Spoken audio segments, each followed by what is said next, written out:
we have this first practice question on Newton's law of motion.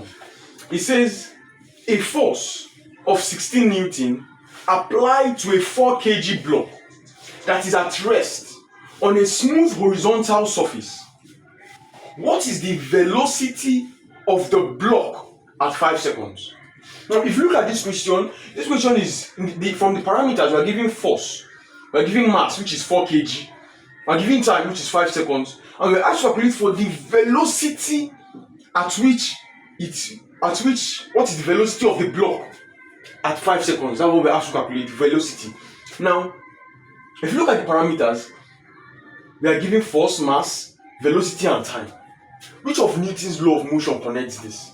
Newton's second law of motion, which states that the rate of change of momentum is directly proportional to the applied force. Which is, here we're having F is equal to mv over t.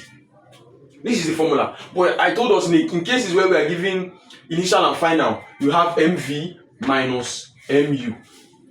I told us yesterday. So, but in this case, we are not giving initial and final, so we'll just be using mv over t. From the question, F is 16 Newton, M is 4 kg, which is 4, times V. That's what we're asked to calculate for. All over the time. The time is 5 seconds. Alright? So then we're having 16 is equal to 4 times V is 4V all over 5. Right? And what are we going to do? We cross multiply. We just make it all over 1. Then this will multiply this. 4V times 1 is 4V is equal to 16 times 5. 16 times 5 is 80. Alright?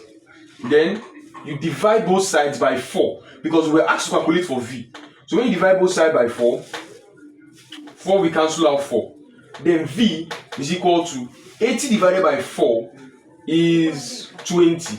So we're having 20 meters per second. This is your final answer. Can you see how easy it is? When we are asked to calculate for the velocity and we are giving force, mass, and time, we know that okay, we are using Newton's second law of motion. We are going to solve more questions. Thank you.